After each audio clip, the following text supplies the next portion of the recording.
Good afternoon, students. So, this is Ashutosh Behra, and I am welcoming you all to this TA session, live TA session for course Forests and their Management. So, today we are here to discuss lecture week 7, which is Silvicultural Management lecture 1, part 1, which has 3 lectures: regeneration, types of regeneration, then we have the silvicultural system, and a clear cut felling, all these 3 lectures. So today we are going to discuss some of the example questions from these 3 lectures of the module Silvicultural Management Part 1. Okay, and as usual, uh, this is a recorded video. This will be a recorded class for which the recordings will be uploaded in YouTube, and the material or the slides that I'm going to present here in this class are also going to be shared with you through the NPTEL authorities. So due to some technical reasons, I could not take the class on Saturday. So I had requested NPTEL to shift it to Tuesday afternoon. In case you have missed this change in timings, you will still get the recorded video because I will be teaching this class. You will still get the recorded video on the YouTube link provided by the NPTEL as well as the material. So you do not need to worry, and we will start this class soon. Let us everyone wait for 5 minutes to join. All the students that are joining this course, please click on the link and join this class. General set of instructions for everyone I will give after 5 minutes when all the students have joined. We will start the class soon, and there are 10 such example questions that I have prepared, which are from previous year assignments and quizzes from this Silvicultural Lecture Management Part 1, and we will deal with them with a span of roughly 2 hours, 1.5 to 2 hours, and in the process learn about different topics and concepts mentioned in these questions. Okay, so let us wait for 5 more minutes and then come back and start this class fresh again.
Okay, I think it's enough time for admitting all the students. We have waited 5 minutes. Let us now start our class quickly. So I welcome once again everyone to this live TA session, problem solving session for the course Forests and their Management. So today we'll be dealing with lecture week 7, which is Silvicultural Management part 1 lecture series. So I hope all of you have gone through these lectures and have prepared yourself for this quizzing and question answer session. So this will be the course that we will follow throughout this session.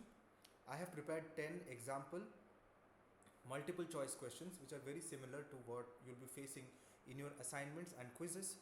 Solving these questions is the agenda of this meeting, and I will post one of these questions one by one with all the 4 options, and you have to tell me what is the correct answer. You can post your comments or chats in the comment box. Please maintain discipline and turn off your video chat and mic throughout this presentation. Let me be the only one who is speaking through for smooth conduction of this session. You can always interact with me via the chat box or the comment box. Post your answers and your comments and your doubts and questions through the chat box, which I'll be following closely through my other device. Okay, and one by one we will solve these 10 multiple choice questions and go ahead. Meanwhile, understanding very briefly and clearing our concepts behind these questions and which is spanning all the lectures in the lecture week 7. Okay, so without further delay, let me just share my screen and start this presentation. So I'll turn off my video and share my screen.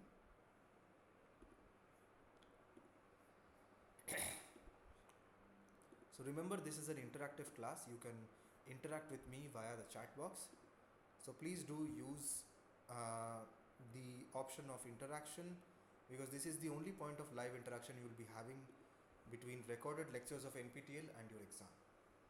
Okay, I hope everyone can see my screen and see the slides changing, and is my voice audible clearly?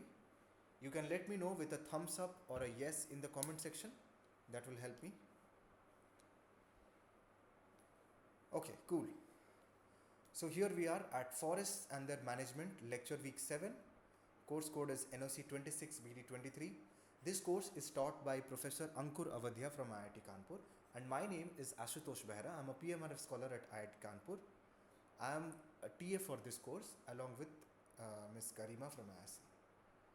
Okay, so as a part of PMRF's fellowship or scholarship, PMRF fellows are required to devote some of their teaching hours for platforms like NPTEL and other governmental and non-governmental platforms to help students in their learning and in their coursework.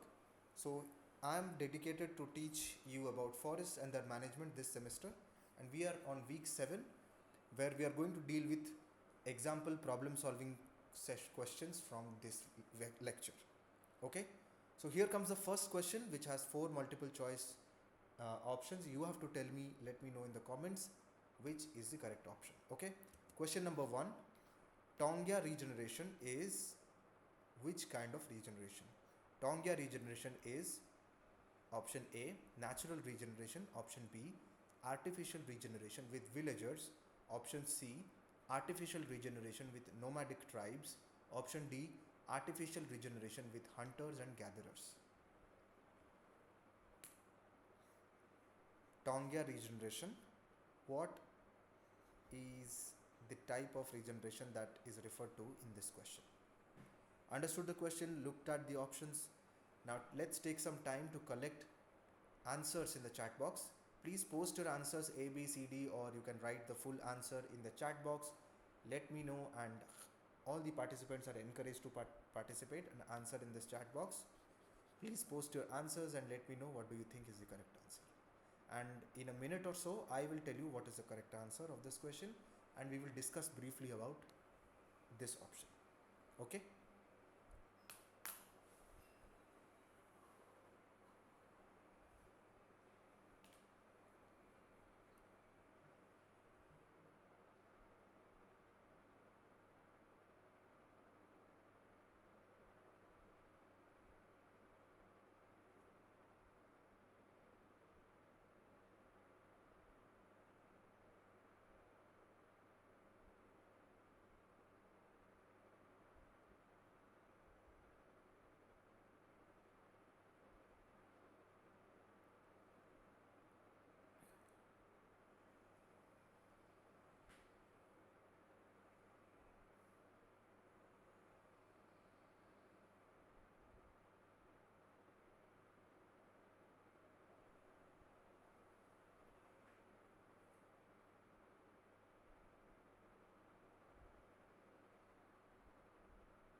Enough time for this question. Let us look back at this question and refer to all the answers in the chat box. Tonga regeneration is dash, and the correct answer to this question is option B, artificial regeneration with villagers. So Tonga is an artificial regeneration technique which is done by villagers or with villagers.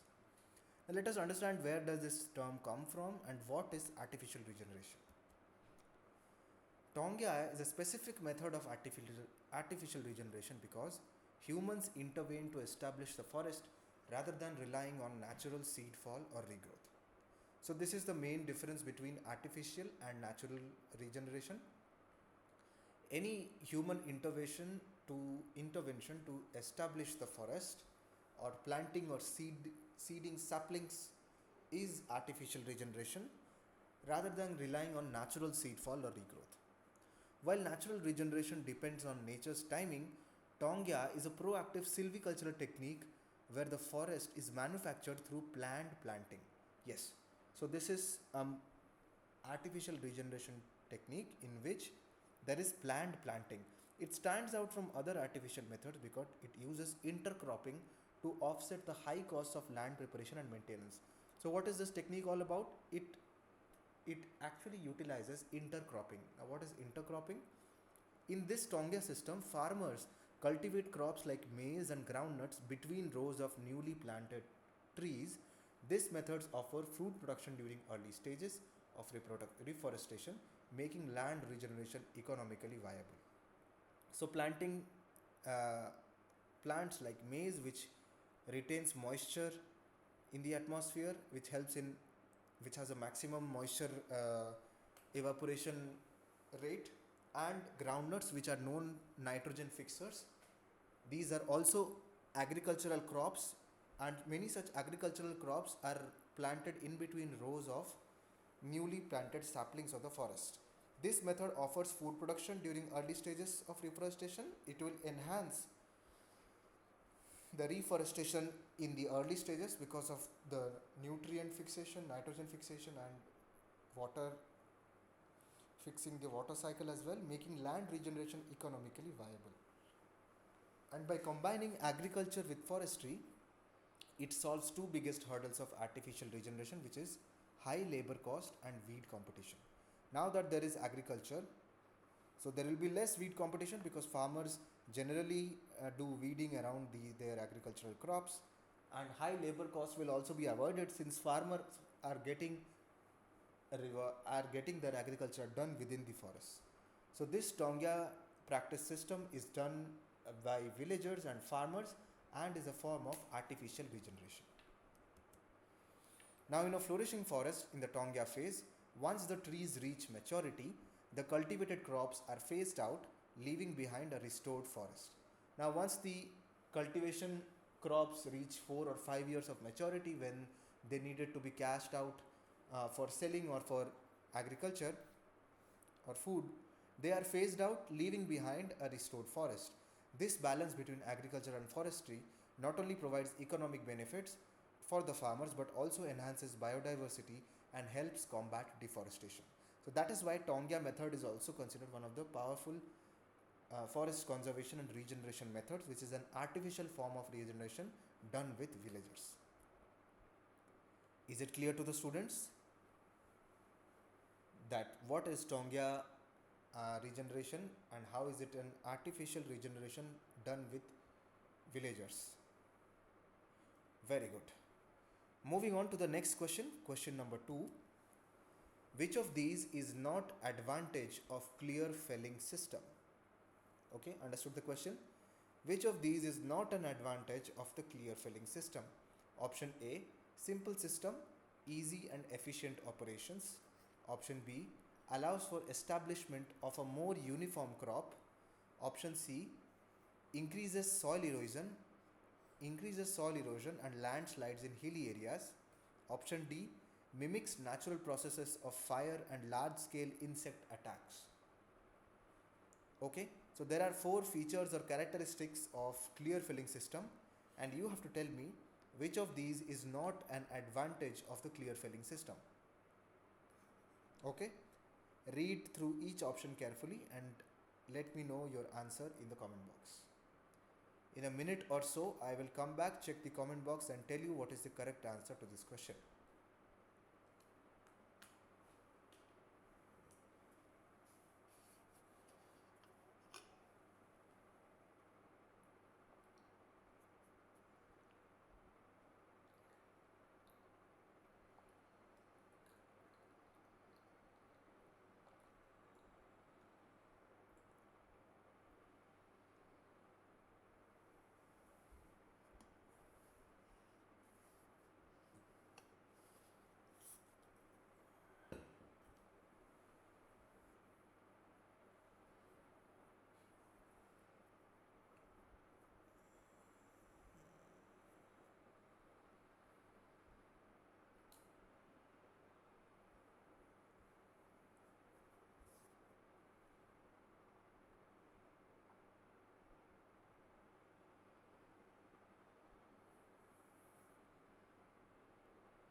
Okay, I think it's time to revisit this question and check what have the students answered in the chat box.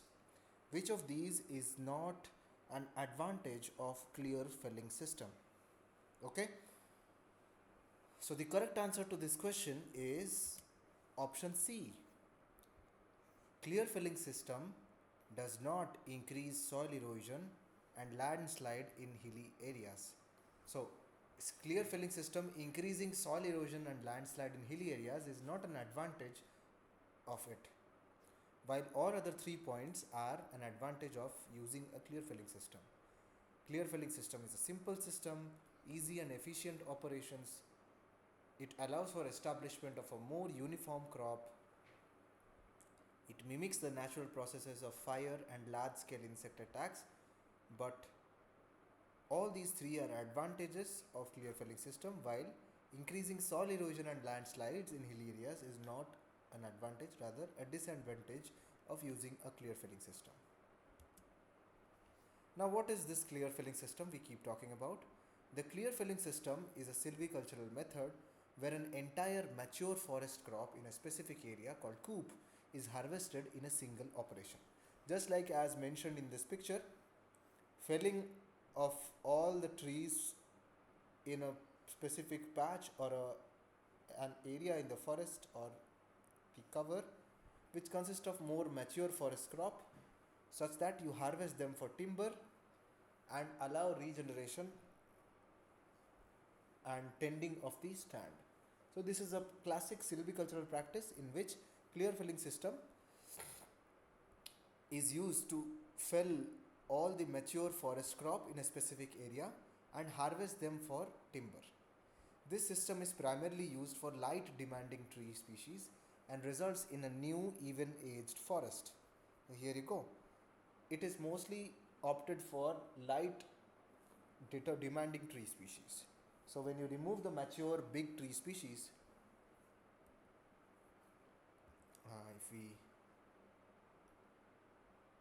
if we highlight the clear felling system, consider this to be a forest stand where you have large trees.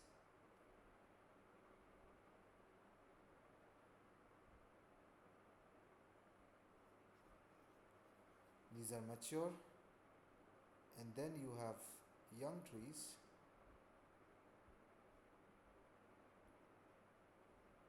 and some saplings.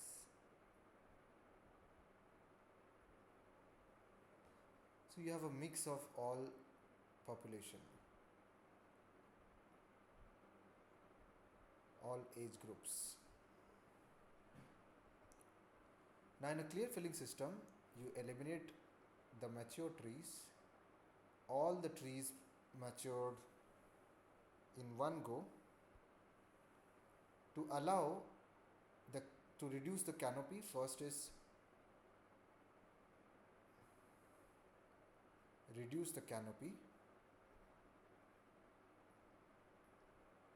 allow sunlight to pass through the ground floor.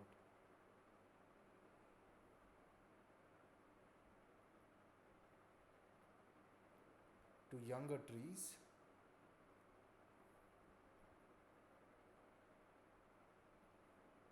harvest wood for timber, harvest timber.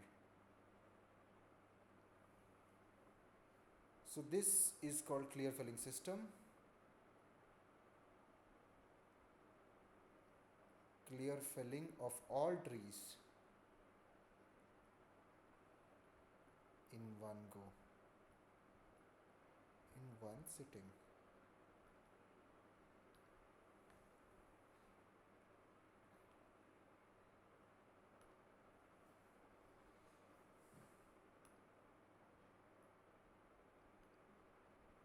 Okay. Now what happens when you clear fell trees, and what is a disadvantage of this system? Soil erosion. Clear felling is a major contributor to soil erosion because it removes the protective forest canopy and ground level organic matter, exposing the soil directly to rain and wind. So this is the issue here. So before clear cutting, the forest was like this. Here is a river showing that shade keeps the water cool and there are more fishes around here. But after cutting the forest, after clear cutting the forest area, there is increased turbidity and sedimentation due to roots no longer holding soil together, higher water temperatures due to no shade, and dead grass due to compaction by machines.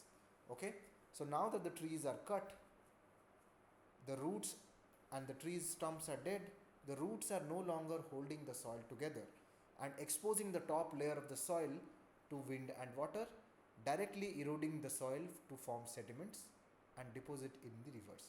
In an undisturbed forest, leaf litter and tree roots act as natural mat that stabilizes the soil and absorbs the impact of raindrops. So on the top we have the canopy, there is direct rain, does not directly wash the ground. There is wind, it is only felt by the trees.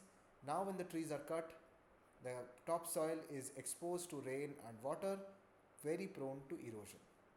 Without this cover of the mat and the canopy cover, the kinetic energy of rain displaces soil particles which are then easily washed away.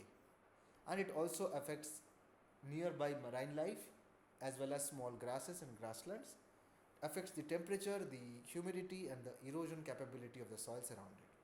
So soil erosion in hilly areas is a major disadvantage of clear cutting or clear felling techniques. Is it clear to the students that how soil erosion in land and hilly areas is a disadvantage of clear cutting technique? Very good. Okay, moving on to the next question, question number 3. Which of these is the correct sequence of a silvicultural system? Understood the question? Which of these is the correct sequence of a silvicultural system? Option A, stand tending, regeneration, harvesting. Option B, harvesting, stand tending, regeneration. Option C, harvesting, regeneration, stand tending. Option D, regeneration, harvesting, stand tending. Which of these is the correct sequence of a silvicultural system? You have to tell me no. You can post your answers in the chat box and I will look at it and tell you what is the correct answer to this question in a minute.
Okay, let's look back at this question and check all the answers that we have collected in the chat box.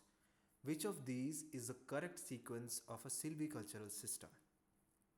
Okay, and the correct answer to this is option C. First is harvesting the silvicultural system, silviculture, regeneration of the forest, and tending the stand. Then again harvesting, regeneration, and stand tending. So this is the correct cycle of a silvicultural system. Okay, so silviculture is the science and art of cultivating, tending, and regenerating forest stands to meet specific objectives such as timber production, ecological health, or biodiversity. It is a continuous systematic process consisting of three main interconnected phases. First is harvesting, removal of mature trees for timber and for consumption, regeneration, establishment of the new trees, and tending, which is management of the stand between establishment and harvests. So these are the three pillars of silviculture. First, you harvest the wood or timber or resources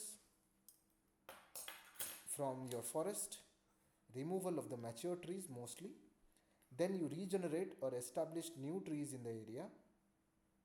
You regenerate the stand and tending of the stand to manage between establishment and harvest how to maximize your production and to meet your specific objectives. It might be timber production, ecological health, or biodiversity. So first is harvesting, next is regeneration, then is stand tending. So it's a cycle like this.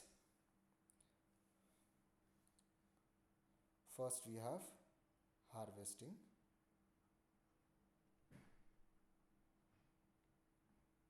after harvesting we have regeneration or planting,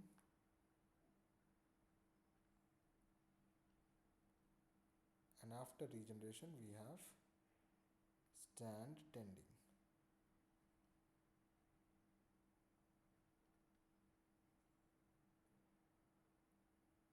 Which can then be harvested again, and this is a cycle of the sequence of silviculture.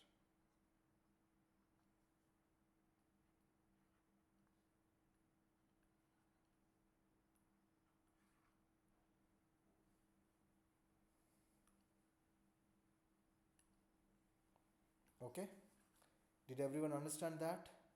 It's a very simple concept. Which are the three steps and what order are they in? First, you harvest the stand or mature trees, extract the wood, timber, and all the services that you require. Then you regenerate the stand to get again the good quality and amount of trees to meet your certain goal. And then you do stand tending. You prune, thin, cut, and tend to the stand to obtain your desirable outcome, which can then be harvested again, continuing this cycle, which is a sequence of silviculture.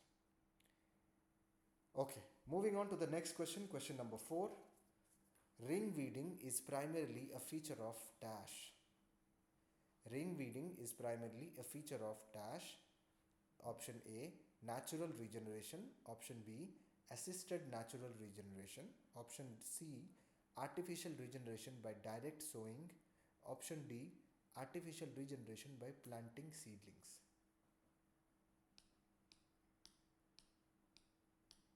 What kind does ring weeding fall into? Okay, so you mention your answer in the chat box, and I'll be back in a minute to tell you what is the correct answer to this question.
Okay, let's come back to this question and look at it. Ring weeding is primarily a feature of dash. The correct answer is option B, assisted natural regeneration. Ring weeding is a form of assisted natural regeneration, or ANR. Okay, now let us understand what is ANR, or assisted natural restoration,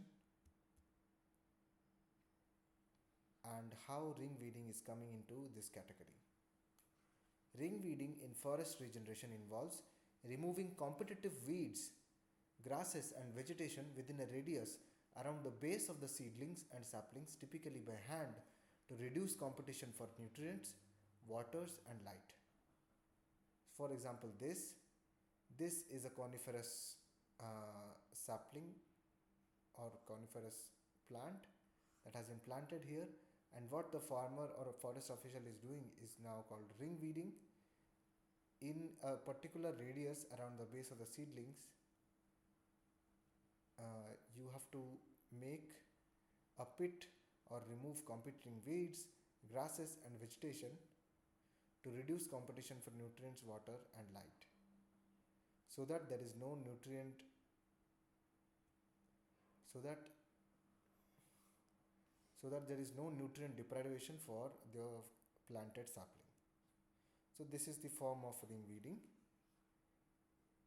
If we just look at it again, suppose you have this patch of land and you have planted these saplings.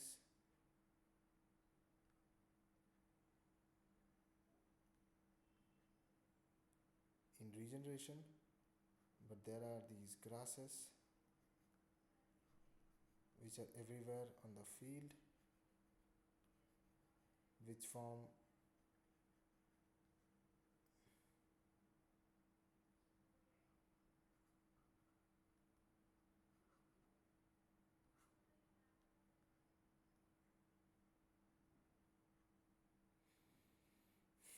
So there are these grasses formed around the saplings. Now in ring weeding, you make a ring of a radius around the sapling and you clear all the plants which are potential competitors and weed for this. So now it remains as just the sapling without any competition and around this ring. While outside the ring there can be plants. So this is a technique of artificial natural regeneration because assisted natural reproduction regeneration because you are assisting the sapling in growing, not directly planting a sapling onto the ground. So assisted natural regeneration ANR is a simple low cost forest restoration method that can effectively convert deforested lands of degraded vegetation to more productive forests. And this method aims to accelerate rather than replace by natural succession by removing or reducing barriers to natural forest regeneration such as soil degradation, competition with weedy species and recurring disturbances. So you remove all the obstacles and enhance the production or accelerate with methods the progression of a forest or regeneration of a forest. That is called assisted natural regeneration or ANR. Now, what are the ways in which we can give a helping hand to the nature or assisted natural regeneration? Ring weeding is a form of assisted natural regeneration for removing competition with weedy species. So, protect regenerating vegetation, defend plants from the fire. We can enable with rich native species which can uh, help the small trees to grow. We can manage the cattle so that they do not overgraze on these grasslands or croplands, control invasive or exotic species which are very new to India but have been introduced in India. These are the invasive species. They do not have the natural predator or challenge as in other countries. Control ants and other insects and isolate or fence off areas. So these are all the ways in which we can do assisted natural regeneration. We can lend a helping hand to the nature to accelerate rather than replace natural successional process by removing or reducing barriers to natural forest regeneration, such as soil degradation, competition with weedy species and recurring disturbances. I hope it is clear to the students.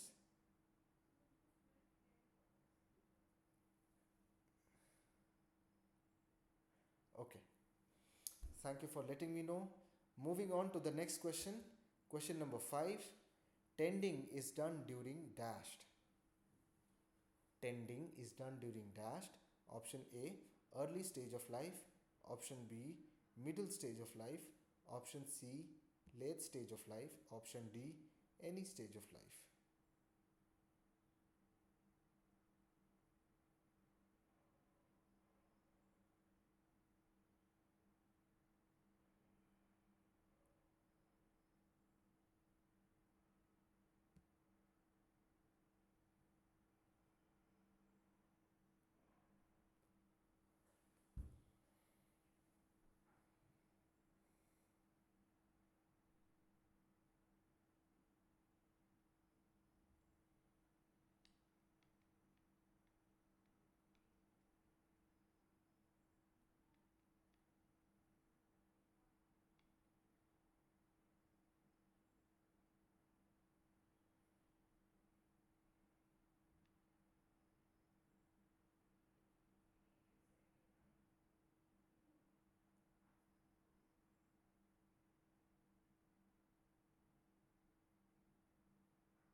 Okay, let's revisit this question. Tending is done during, and the correct answer to this question is any stage of life. It is not just the early stage of life, not just the middle stage, late stage, or any stage of life the tending can be done. Now, what is tending and how does it affect the silvicultural system, and what is its role in harvesting, regeneration, and tending? Stand tending refers to intermediate silvicultural treatments such as thinning, cleaning, and pruning applied to young forest stands between establishment and final harvest. So this can be within any of the time from the young forest stands to the final harvest. Now it improves tree growth quality, species composition, and health by removing competing vegetation and reducing the density. Now, what is the objective of stand tending?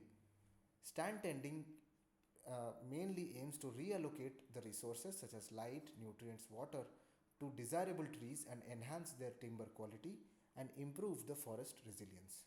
So, it will increase the forest resilience to diseases, reallocate better resources to the desirable trees and timber of your choice, enhance the timber quality and ease of extraction as well.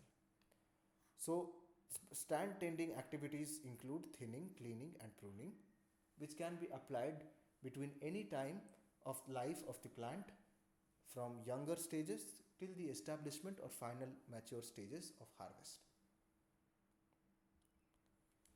Tending in forestry refers to all cultural operations carried out for the improvement of a crop or stand at any stage of its life. These operations may include weeding, which is done at early stage to remove all the weeds or unwanted competition around your plant or timber of interest, cleaning the trees and in and around the trees, thinning, which is done in the middle stage, thinning of the trees, thinning of the population of trees so that they have ample space to occupy and there is lesser nutrient competition. Pruning of the trees, cutting off of the top branches so that new shoots can grow up and increase the canopy layer.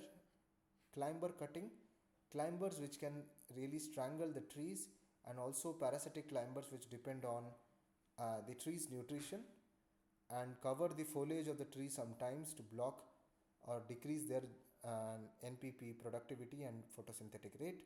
Such climbers need to be cut, which are done in stand tending activities. And climbers can also lead to forest fires or catastrophe, as we have seen in the ladder fire. Since these activities can occur from the seedling stage until maturity, tending is not restricted to only the middle stage or only the early stage. It can happen across any stage of the plant life before harvesting of the plant. I hope it is clear to the students that what is stand tending, what are some examples or techniques of stand tending, and how is it an integral part of the silvicultural system where harvesting regeneration is followed by stand tending. Is it clear to the students? Well, so we can move ahead to the next question, question number 6. The movement of seeds away from their place of seed production into a new area is called dash. Understood the question? Movement of the seeds away from their place of seed production into a new area is called option A, translocation, option B, migration, option C, dispersal, option D, drifting. Movement of the seeds from their place of production into a new area. What is it called? Let's take 30 seconds or a minute to arrive at the correct answer to this question, and I will revisit this question to tell you what is the correct option. Meanwhile, post your answers in the chat box, whatever you think is the correct answer to this question. It's an easy one.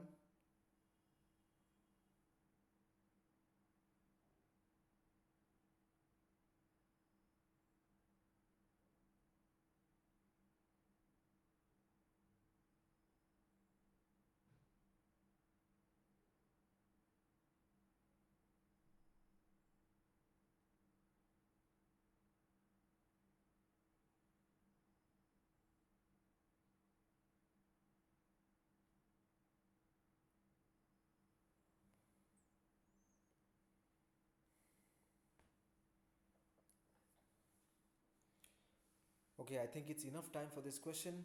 It's an easy question, easy one. Movements of seed away from their place of seed production into a new area is called seed dispersal. It's called dispersal. Seed dispersal is the process by which seeds are transported away from the parent plant to new locations, ensuring germination and reducing competition for resources like sunlight and water. So, the better the dispersal, the better the chance of the plant or a sapling to survive and spread across different locations. Dropping the seed too close to the main parent plant or in a high spaced density in a cluster in an area nearby can induce intras, intraspecific species competition for resources like sunlight, water, and carbon dioxide. Key agents for this crucial ecological process include wind, water, animals, and explosive mechanisms allowing for plant colonization. So, plants have certain techniques and varieties and different classes they employ for their for their seed dispersal since it is crucial for plant survival. So, major players are wind, water, animals, and other mechanisms which allow for plant colonization. For example, wind, the maple seed, dandelion seed, and the cotton seed are dispersed by wind, expulsion or explosive mechanism, lupins, milkweed, and jewelweed. They the pods burst out to actually throw the seed to a distance from the main plant. Animals, many of the fruit and berries which have sweet sugar reward fruit flesh is eaten by animals and the seeds are then thrown nearby or where the animal gives its droppings, such like burdock, oak acorns, tomato, and blackberry, and water, seeds like coconut and cattail actually get dispersed through water. So these are the different agents of seed dispersal, and seed dispersal plays a major factor in natural regeneration. How far a seed can disperse naturally from its own parent crop can ensure good natural regeneration. Is it clear to the students? If yes, then let's move on to the next question. Question number 7. Average age at which a tree is considered mature for felling is called as dash. What is the average age at which a tree is considered mature for felling? Option A, crop age. Option B, felling age. Option C, rotation age. Option D, maturity age.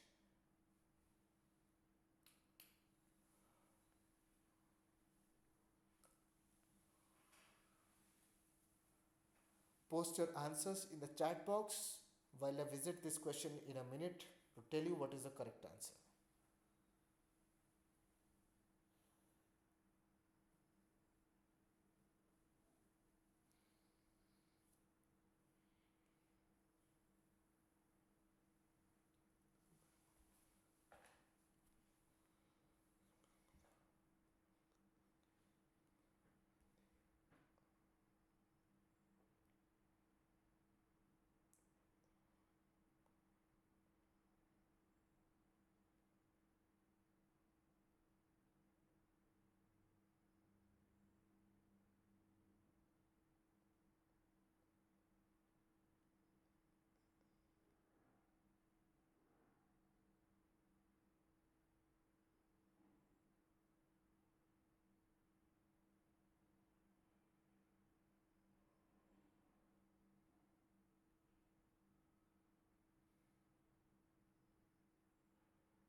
Okay, let's revisit this question. Average age at which a tree is considered mature for felling is called dash. The correct answer to this question is option C, rotation age. Rotation age is the average age at which a tree is considered mature for felling. This was taught in the clear cutting lecture. Now, what is rotation age? Rotation age in forestry is the planned scheduled time between establishment of a stand of trees and its final harvest, typically ranging from 5 years for fast growing plantations to over 100 years for high value timber. It is determined by optimizing economic returns, capital costs, maximizing wood volume, or specific silvicultural goals. So that is why it is not a natural factor. It depends on the economical objectives. And what is actually the rotation age? The time between establishment of a stand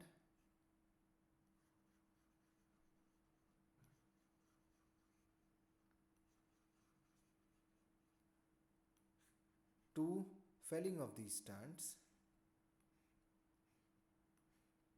When the stands have grown,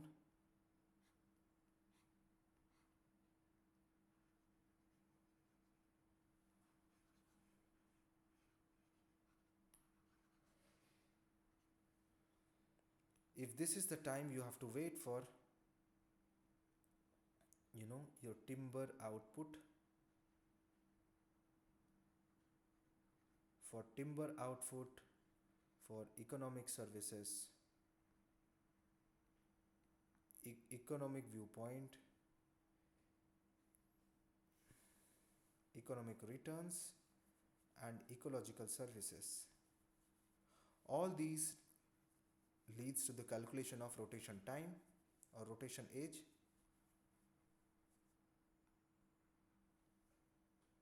So then this time between establishment, between an established stand and extraction plus felling, this is called the rotation age.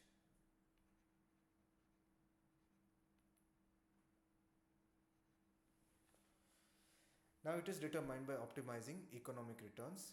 What is the capital, what is the cost, maximizing the wood volume, or specific silvicultural goals like biodiversity protection, like a particular kind of timber, and this can range from 5 to 100 years depending on the type of plantation, depending on the goal. So this is the rotation age. Planned schedule time between the establishment of the stand of trees and its final harvest.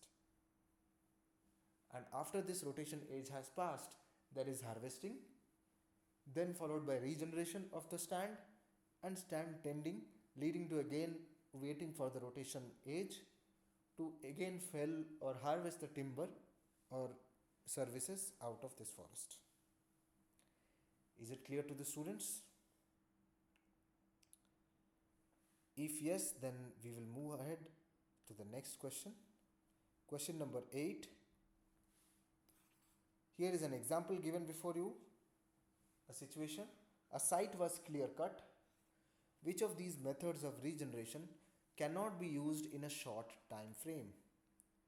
Now you have to tell me, if there was a clear cut felling in a site and you want to regenerate the stand in a very short time frame, which of these methods would you not use? Option A, natural regeneration. Option B, artificial regeneration by direct sowing. Option C, artificial regeneration by planting seedlings. Option D, artificial regeneration by transplanting trees. Which of these you would not use to regenerate a stand in a short time frame after the stand was clear cut or clear felled? Post your answers in the chat box, whatever you think is the correct answer, and I'll be back in a minute to tell you what is the correct answer to this question.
Okay, revisiting this question, question number 8.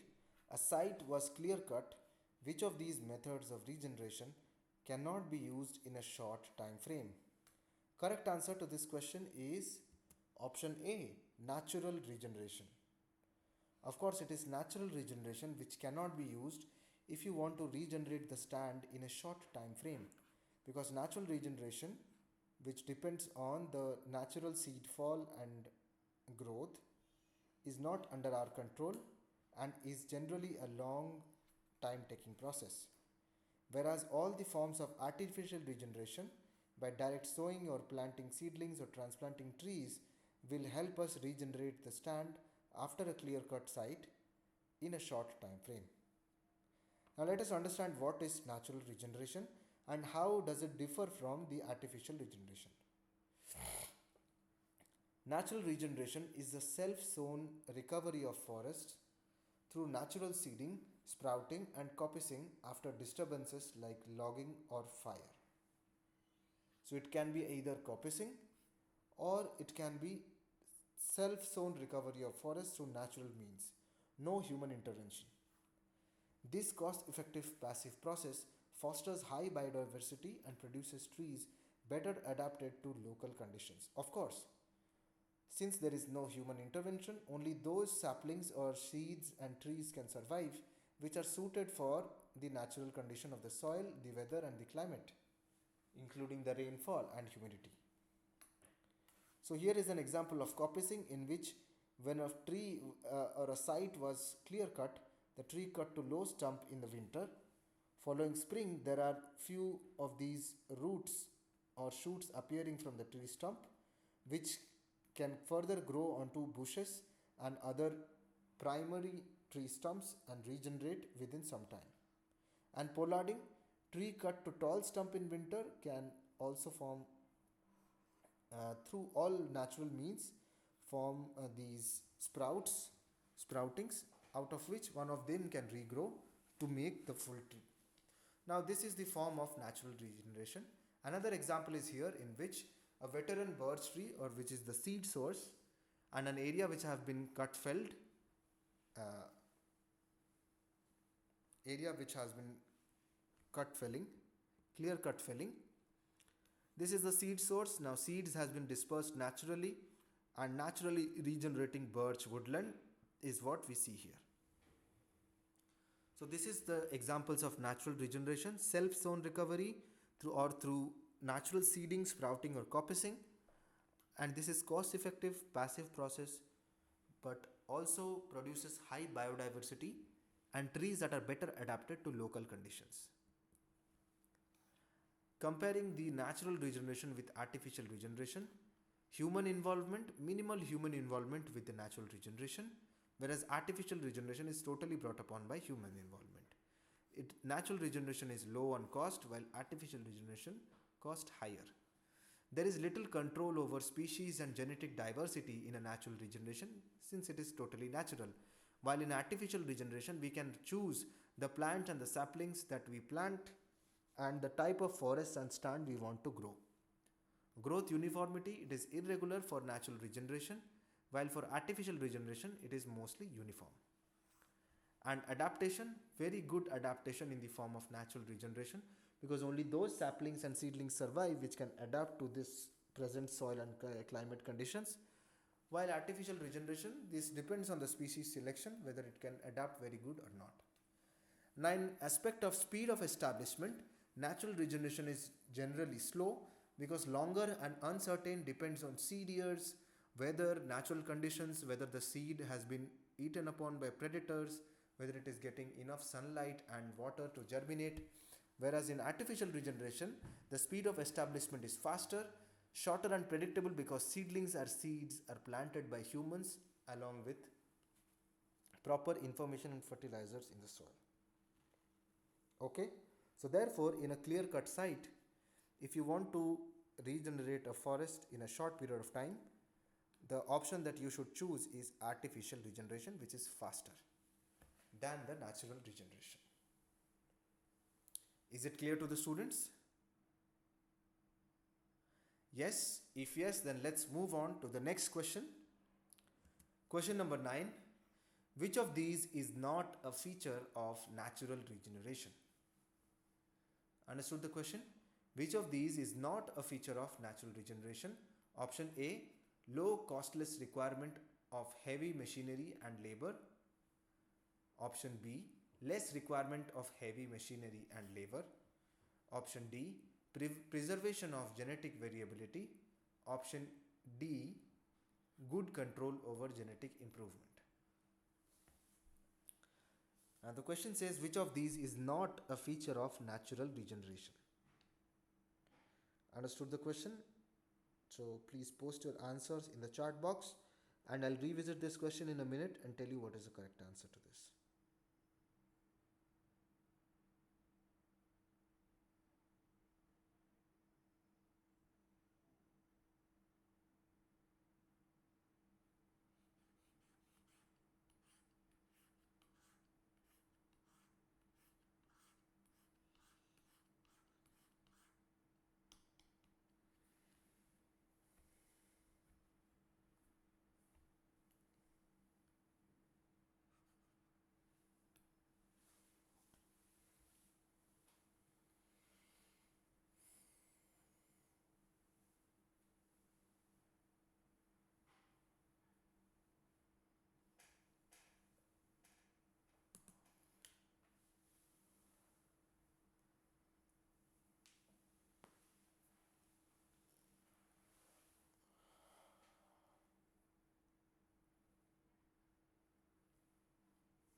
Okay, let's visit this question again.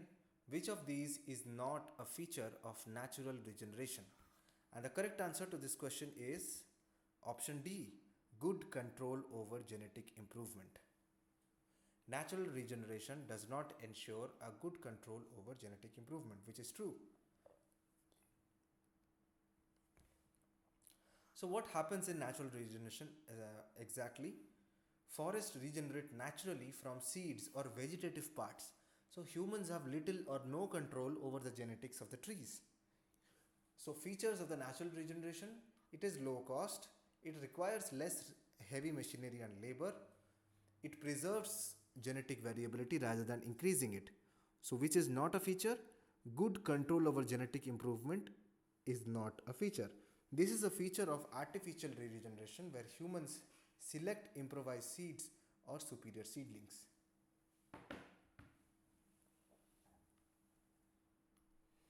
So, what happens in natural regeneration? If there is a tree here, since we are not interfering with any human practices, there are these seeds, fruits, fruit bearing trees and seeds which will disperse from the same parent tree here, here, and here. So it's the same tree which is giving off its genetic material. So the offspring we are getting has little genetic variability.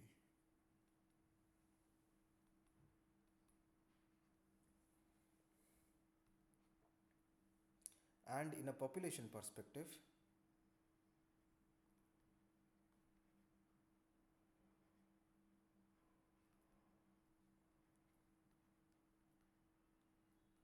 since all the growth stand regeneration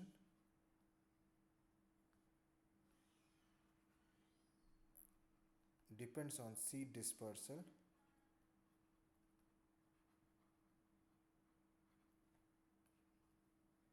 a stand grown through natural regeneration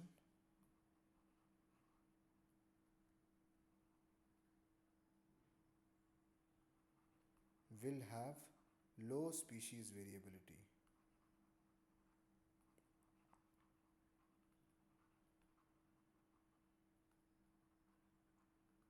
Understood? Because it's the same, it's mostly the vegetative parts or naturally from the seeds where we have no control because it's a natural form of regeneration.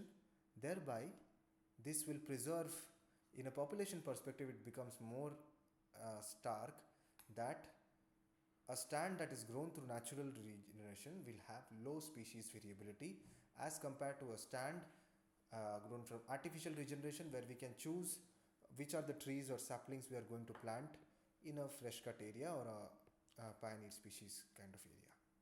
Okay, is it clear to the students?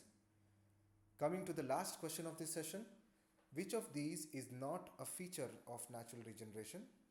Again, we are talking about one of the features of natural regeneration.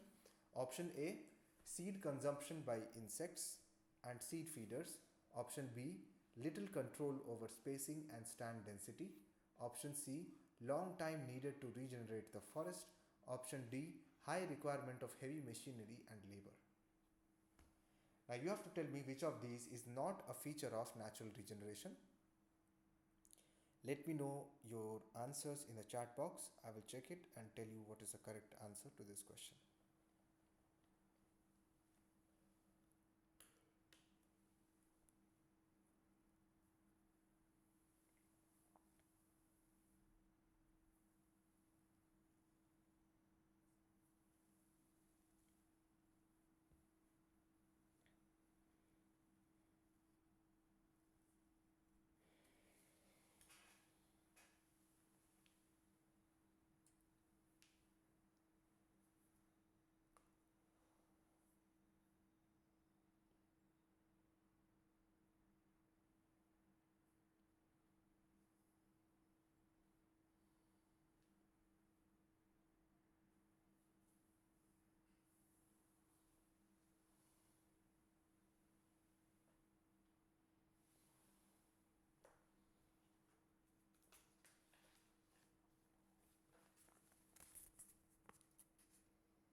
Okay, let's revisit this question. Which of these is not a feature of natural regeneration? Correct answer to this question is option D, high requirement of heavy machinery or labor. Natural regeneration does not require heavy machinery or any skilled labor because there is little to no human intervention required for natural regeneration.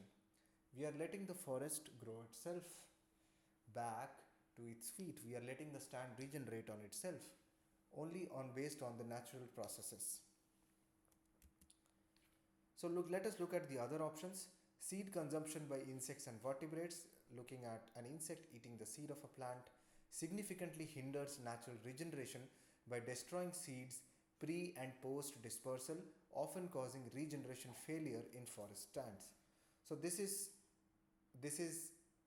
really a feature of the natural regeneration, that seed consumption by insect and seed feeders do affect natural regeneration, because since there is no human intervention, the forces of nature, when the seed is dispersed from a tree, and if the seed is eaten up by insects or birds or worms and other vertebrates, then that becomes a problem.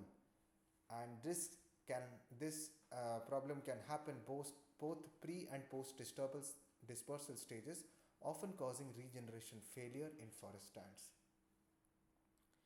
Even aged and regular spacing. So how do we control, do we have control over spacing and density of the stand? No, this is also a feature of the natural regeneration. Natural regeneration offers little control over spacing and initial stocking, often leading to patchy, uneven age stands that required pre-commercial thinning. So we have even aged regular spacing stand, even aged irregular spaced stands, and uneven aged irregular spacing stand with mixed group mingling, mixed group individual mingling, and pure groups.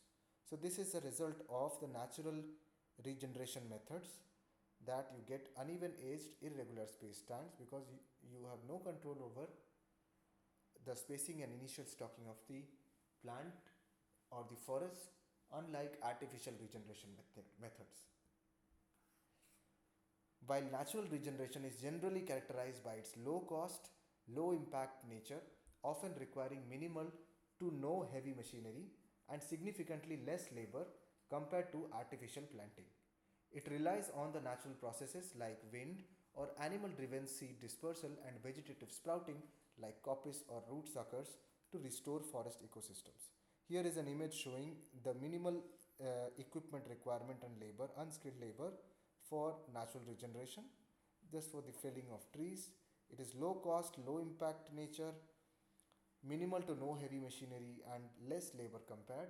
You just let the tree grow back itself through natural wind and animal dispersal driven processes and vegetative sprouting like coppice system to restore the big forest ecosystems.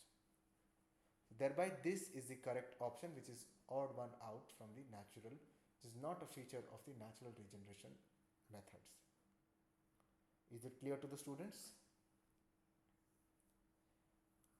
Yes, very nice. So with this, we have come to the end of our presentation.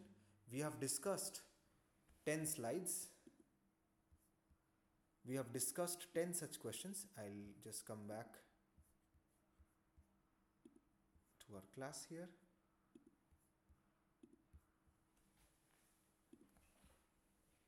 So here we have discussed 10 such example questions from lecture week 7, Silvicultural Management Part 1, where we learnt about many different forms of regeneration, the clear cutting, clear felling method, silvicultural systems, their definitions and the management, what practice to use in which conditions based on the objective and the output of the timber that we are obtaining.